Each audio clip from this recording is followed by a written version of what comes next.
Hello everyone welcome to rankers Odisha आज forest guard एलआई पे आम जनरल साइंस रो 5 नंबर क्लास नहीं कि आसीचु ऑलरेडी हमर 4टी क्लास सरी साइलानी जो मन देखि नांती डिस्क्रिप्शन बॉक्स रे तार लिंक अछि जाय सेगुड को देखि नियंतु और तार बेनिफिट उठांतु जो माने हम चैनल ने नुवा करी योगदान करछन्ते चैनल को सब्सक्राइब करंतु और पाखरते बेल आइकन को प्रेस कर दियंतु फल सर्वप्रथम हम वीडियो नोटिफिकेशन आपन को मिल पार देरी न करी क्लास को स्टार्ट करिवा। ELISA test is employed to diagnose polio virus AIDS antibiotic tuberculosis bacterium ना कैंसर से कहूँ एलिसा टेस्टा कौ रोग पाई एम्प्लॉयड करा जाए बा तार निदान पाई एम्प्लॉयड करा जाए पोलियो वायरस जो ना एड्स एंटीबायोटिक जानिया पाई ना ट्यूबरकुलोसिस बैक्टीरियम बा टीबी जो ना कैंसर जो ताले एटा सठिक उत्तर हो टीबी जो है टीबी जो कौ कैंसर एलिसा टेस्ट करा जाए। आ गोटे इम्पोर्टाट क्वेश्चन जानते हो वाइडल टेस्ट से हुए जिते आमको टाइफॉइड ज्वर हो टाइफॉइड देखिए जिते टाइफॉइड जहाँ को से जानते हो कि टेस्ट एटा करा जाए से जो टेस्ट एटा करा जाए ब्लड टेस्टा से ब्लड टेस्ट को कहते वाइडल टेस्ट आउ एलिसा टेस्ट हेले होची टीबी रोग पाई। Which one is a female sex hormone से कहूँ एमान मध्य क्यों गोटे हूँ फीमेल महिला सेक्स हार्मोन कोटा इस्ट्रोजेन आंड्रोजेन ऑक्सीटोसिन ना इन्सुलिन ताले एटा राइट आंसर है ऑप्शन ए इस्ट्रोजेन तांकर इस्ट्रोजेन गोटे आ गोटे हूँ प्रोजेस्टेरॉन दीटा इस्ट्रोजेन प्रोजेस्टेरॉन आ पुरुषंकर हूँ टेस्टोस्टेरॉन मन रखिए पुरुषर हूँ टेस्टोस्टेरॉन ये हूँ पुरुषर एटा आ इस्ट्रोजेन ये दुटा हूँ इस्ट्रोजेन आ प्रोजेस्टेरॉन हूँ female sex hormone. Typhoid favour is cause by से कहूँ टाइफॉइड जो फेवरटा से कहा द्वारा हुए भाइरस द्वारा बैक्टीरिया द्वारा फंगस द्वारा ना एलर्जी द्वारा ताले एटा सठिक उत्तर हो टाइफॉइड हूँ गोटे बैक्टीरियल डिजीज है क्या द्वारा होता है टाइफॉइड जो गोटा साल्मोनेला टाइफी नामक bacteria salmonella typhi salmonella typhi नामक बैक्टीरिया जो कौन हो टाइफॉइड ज्वर हो टाइफॉइड ज्वर को आमर आंतरिक ज्वर कहती आपको मन रखी थे। Which blood group is a universal recipient से कहूँ क्यों ब्लड ग्रुप टी सर्वजन रिसिपिएंट माने ग्रहिता सर्वजन ग्रहिता कोटा ए बी ना ओ ताले राइट आंसर हो जाउची ऑप्शन 3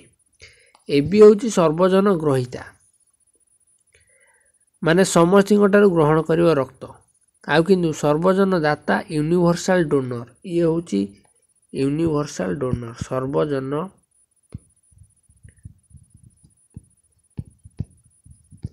ये हूँ यूनिवर्सल डोनर सर्वजन दाता हूँ ओ। Which was the first antibiotic से कहूँ एमान मध्य कोटा प्रथम एंटीबायोटिक टेरामाइसिन नियोमाइसिन पेनिसिलिन ना स्ट्रेप्टोमाइसिन एटा सठिक उत्तर हो ऑप्शन 3 पेनिसिलिन कौटू तैयारी कवकर तैयारी किए बाहर करते फ्लेमिंग अलेक्जेंडर फ्लेमिंग मन रखिए पेनिसिलिन उद्भावन करते Alexander Fleming. Night blindness result from the deficiency of से जो अंधार कणा रोग कहार अभाव जो देखा जाए कहार अभाव जो अंधार कणा रिजल्ट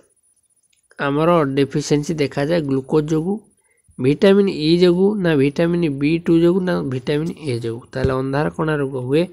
विटामिन ए द्वारा हुए अंधार कणा रोग ताले विटामिन B द्वारा कौन हुए बेरी विटामिन सी द्वारा स्कर्वी विटामिन डी द्वारा रिकेट्स आपको मन रखी थे। Water in plants is transported by से कहूँ गचर जो जलटा कहा द्वारा ट्रांसपोर्ट होची माने चारिआड को किए ट्रांसपोर्ट करची कैम्बियम फ्लोएम एपिडर्मिस ना जाइलेम ताले एटा राइट आंसर हे जिवो जाइलेम गछरे जल परिवहन करूची के जाइलेम किंतु ये फ्लोएम कोन करूची खाद्य परिवहन दायित्व होची फ्लोएम रो जल परिवहन दायित्व होची जाइलेम रे दीटा क्वेश्चन इंपोर्टेंट मन रखी थिबे Which hormone is released in excess quantity during excitement जेतेबेला हम एक्साइटमेंट बेसी हो जाउचे को हार्मोन टा रिलीज होउची कोर्टिजोन ना सेरोटोनिन ना एड्रेनालिन ना ओएस्ट्रोजेन ताले एटर सठिक उत्तर हे जो ऑप्शन 4 ओएस्ट्रोजेन टा हमर एक्सेस एक्साइटमेंट हे गले हमर रिलीज हुए What is the chromosome number in a human ovum रे केतोडी क्रोमोसोम थाए 24 26 28 ना none of this Etah right answer हे जिवो ऑप्शन 2 26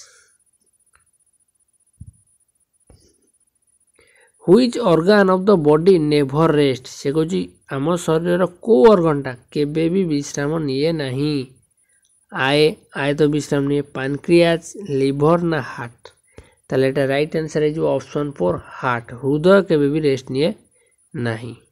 आ लिवर रो गोटे इंपोर्टेंट क्वेश्चन आर रीजेनरेशन पावर अधिक रीजेनरेशन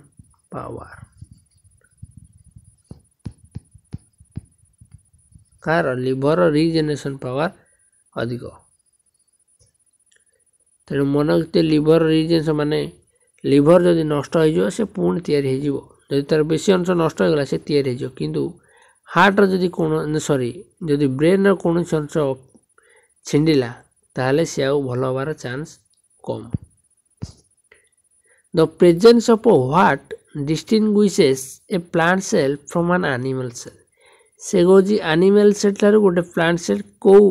थीर उपस्थिति जो अलग क्लोरोप्लास्ट जो सेल वाल जो सेल मेम्ब्रेन ना न्यूक्लियस एटा राइट आंसर हे जो क्लोरोप्लास्ट जो हरित कणा एटा होची केवल गछरे थाए आम पशु मान गठारे एटा देखा जाए नाही तेणु क्लोरोप्लास्ट टा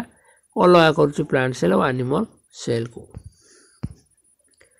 Edward Jenner is associated with से कुछ एडवर्ड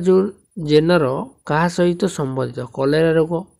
टाइफॉइड स्मॉल पॉक्स ना पैरालिसिस ताले एटा राइट आंसर हे जो option 3 smallpox Edward Jenner बाहर करथिले ता टीका तेणु तांको सहित से संबंधित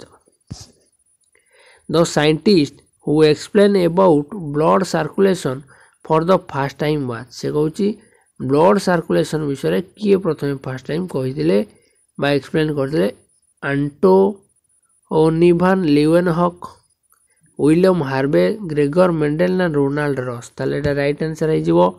ऑप्शन 2 विलियम हार्वे हला रक्त संचालन बा ब्लड सर्कुलेशन संबंध रे सूचना दैथिले विलियम हार्वे ताले रोनाल्ड रॉस कोन ये मलेरिया रोग बाहर करथिले मलेरिया रोगर उद्भावक किए रोनाल्ड रॉस मलेरिया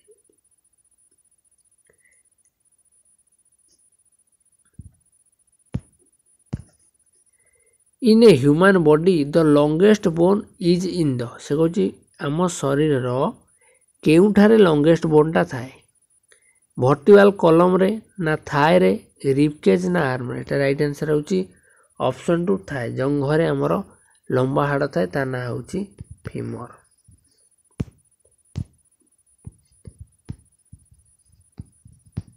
आ छोटो होची स्टेपिज ये कोड थाए ये कान रे ये थाए जंघरे जंघ हाड़ आज ये जदि वीडियोटी भल लगी तो ताले हृदय गोटे लाइक करंतु और सांग साथी मानकू बहुल मात्रा सेरंतु और सारा ओडिशा आम चैनल को पहुँचाई दिंतु